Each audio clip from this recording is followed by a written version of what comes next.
Pete Hamer from Hamer Cycle Service here again. And today I want to talk about a concept that I've been thinking about for kind of emergency repair type stuff. And the idea is that we need to test our equipment. We got to check and make sure the stuff we have in our bag for emergency purposes is going to work and do the job. So there may be a scenario, say you just buy yourself a new multi-tool, right? So you get this thing and it's got all the bits and pieces and screwdrivers and Allen wrenches and hex wrenches, but you don't want to just take and put it in your bag and hope that when you need it, it's going to work. There's a couple things we want to look for here is test all the pieces, right? Actually check each and every individual little bit on here. Take your T25, apply it to a bolt, and make sure that that T25 doesn't round out or break or crumble or crack.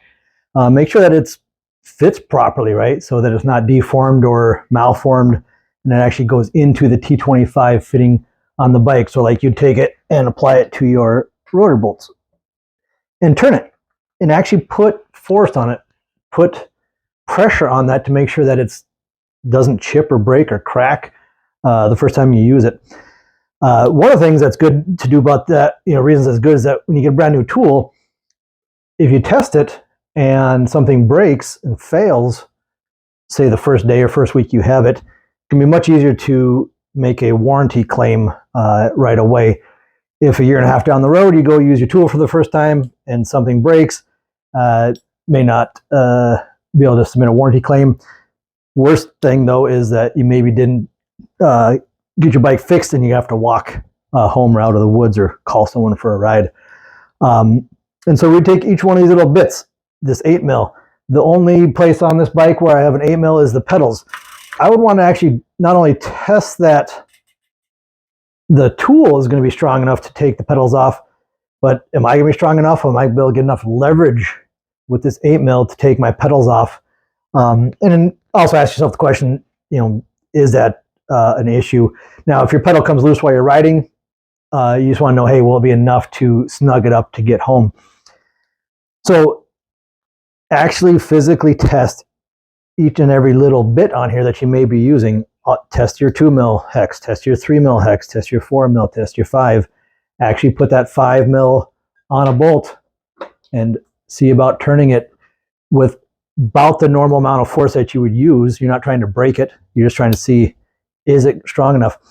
The other thing you want to look for and think about is, will I be able to do the things I need to do? Now, this tool has a chain pin tool. I could push a chain pin out. What I don't have is a Masterlink pliers. Something like this, right?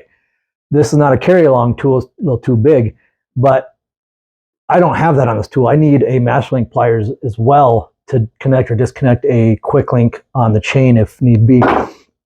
So look at all the procedures you might do. A chain breaks, you need to fix your chain. How are you going to do it? Is this tool going to be enough? Do I need another tool to carry with to do all of that? And so if it's new, check it out. Now also, if it's old, this tool was sitting in my pack for a long time, and these bolts that hold the tool together had rattled loose, and then all the bits and pieces had fallen off. And so I should have been checking these bolts to make sure that they were tight. When I put it back together, I used some blue thread retainer on these so they wouldn't rattle loose again.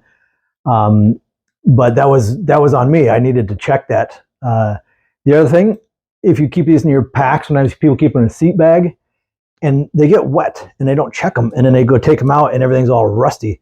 So you want to make sure the tool's not rusting. You want to make sure that it does what you need and that it is not defective.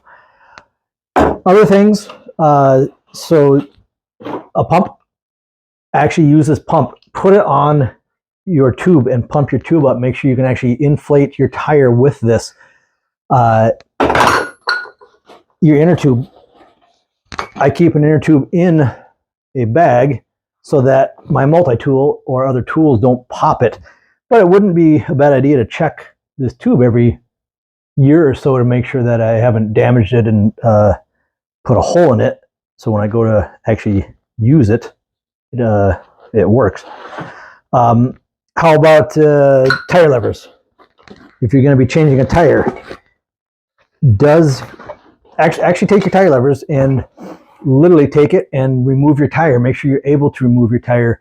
If you say this tire lever here, maybe the bead is really tight on this bike and it snaps the tire lever. So I might want to get a steel core tire lever for these tires if need be. But I don't want to find out on the side of the road or on the trail that this tire lever is not strong enough to take these tires off this rim. CO2. If you've never used your CO2 inflator, actually use one. Discharge a CO2 to inflate your tire. Make sure that you know how to do it and to make sure that your system works and is compatible with your bike.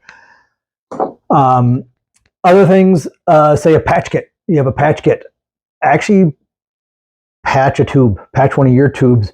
There's a lot of new tubes being made out of different materials, and the patch kits all the patch kits don't always work on these new materials. Make sure that there's glue in the tube. If you pop the tube to use it to test, the glue could dry up. You want to check that glue and make sure that it's good. You might have to buy 2 patch kits. They're usually pretty cheap, like $5. You buy 2 patch kits, use one, test it, and then you have another one to carry with you. But make sure that you can actually patch one of your tubes. And I would say put a hole in one of your tubes, patch it, and put that tube back in your bike and ride it. Make sure that your patches are going to hold for the long term if you're planning on using like a glued patch, like a vulcanizing glue patch kit. So yeah, the idea, don't just trust that your equipment's going to work. Test it, make sure it does work. Actually physically put everything through the paces. Make sure that you can do the things you need to do on your bike with the tools you have.